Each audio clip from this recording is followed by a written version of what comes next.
Hello everyone, how are you? Today I'm gonna talk to you guys about how was my first year in Italy.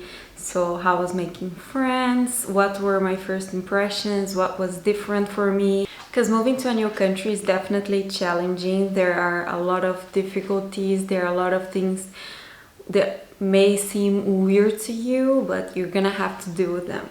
So just out of curiosity, the first impression I had of Italy, when I stepped my foot outside of the airport, the first thing, it's my first image of Italy, because airports are just like any other airport.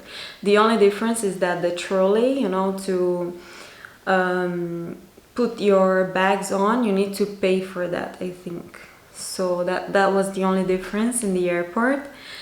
But once we got out of the airport, at least half of the people, there were a lot of people waiting for the taxi in a line, and at least half of the people were smoking.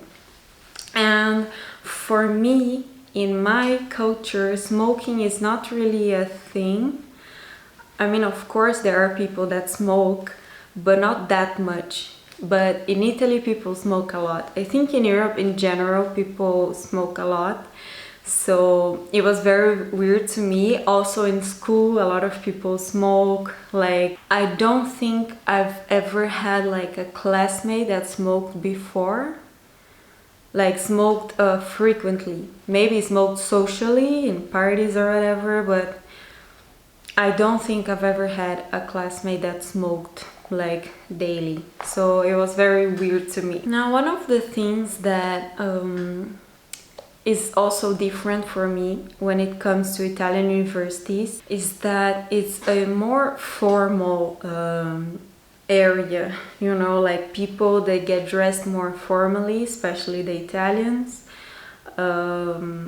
So yeah, you're not allowed to wear shorts. People sometimes in summer they wear, but technically you're not allowed to. So that's also something different, because for us, we come to class in flip-flops, in shorts, in tank tops. It's not a really big issue, but in Italy it's more strict. The dressing code is more strict. Another thing that I already talked about here that got me by surprise is the oral exams. I already talked about it in more than one video.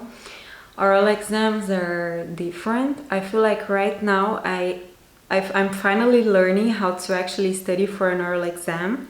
You need to know how to explain things and all. It's not just reading and knowing the basics of each thing. You need to know how to explain very well. I remember my first oral exam, most of us were non-Europeans in that exam session. There was only one Italian guy and he passed. And the oral exams, the professors, they sit in front of the class and they call one by one. In that day, there were 3 professors and each one of them called one person. But it also happens that there are 2 professors and both of them are going to examine you at the same time.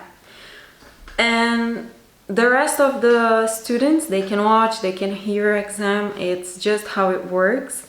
I thought I was going to get nervous because of that, but honestly, I don't think it's that bad. I didn't get that nervous. I think when you see other people doing the exam, you know that you're not the only one that find it hard to do oral exams. Anyway, the first time I did my oral exam, I remember the professors told us, like, you guys studied for a written exam, this is an oral exam. I also wanted to talk about like making friends. Is it easy? Is it not? Well, apart from the fact that there are people that find it easier to make friends and people that find it harder to make friends, I wouldn't say it's hard to make friends here. I think some people have an advantage because I'm not gonna lie, I love having friends from all over the world. I find it very enriching, but if you have someone that comes from the same country as you, it's easier to make stronger bond, it's easier to understand each other and all. So I do think it's easier for you to bond with these people, with the people from your own country, and you should definitely do it. It's gonna make it easier for you to get used to your new country and all. But I don't think it's nice, let's say there is a group of people that all come from the same country. I don't think it's nice that they all talk the same language together. So if you go to a university and there are a lot of people from the same country as you, try to speak to them in English, because you're all gonna speak English because you're studying medicine in English. So you're all gonna speak English, and when you speak your own language, people don't feel like they can come to you and talk to you because you're all speaking a language that the person doesn't understand. So try to speak English so everyone can be friends, and don't just stay in your group of people. Also meet other people. I think this is very important, you know. So it's fine to make friends and have a stronger bond with people that come from the same country as you, but don't isolate with only these people. But in general, I think Italians get together and the non-Italians will also get together. So there are universities that have a high number of Europeans, and most of these Europeans are gonna be Italians, and there are universities that have a lower number of Europeans. Those Europeans are most probably also, most of them are gonna be Italian. So if you are in a university that has more Italians, you probably like have a small group of non-Italians and you're gonna get close. And I think that's gonna be very easy. Like, just think about the fact that you are all in the same situation. So go to them and tell them like, hi, do you want to go to the office that helps international students with me? So you can go look for apartments together. Not that you need to live together, but at least you can go to the office and look for apartments. For the non-Europeans, you can go give your documents for the resident permit together. If you give them together at the same day, you're probably gonna get the same date. So you go to the immigration office together.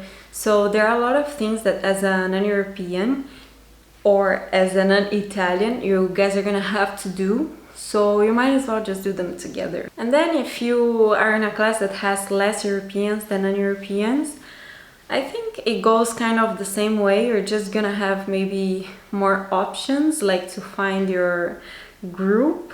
But yeah, I think it's easier, you know, because you're all in the same situation. But you should try to be friends with Italians.